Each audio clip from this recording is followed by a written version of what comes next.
দেখো স্টুডেন্টস, আজকে আমরা কি করব না, ডু ভার্ব প্রেজেন্ট টেন্সে এবং পাস্ট টেন্সে আমরা যে পার্সনসগুলো পাই, অর্থাৎ first person, second person, third person, এদের পরে কিভাবে বসাবো সেটা আজকে আমরা শিখব। তোমরা বোর্ডের দিকে তাকাও। আই প্রেজেন্ট টেন্সে do, we do, you do, he does, she does, they do, it does, Rabi does, people do.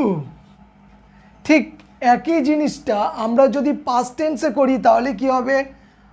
I did, we did, you did, he did, she did, they did, it did, Rabi did, people did.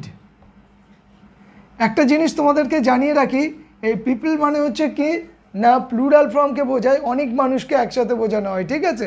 তাই জন্য এর ক্ষেত্রে তোমরা লক্ষ্য করবে do বসানো হয়েছে।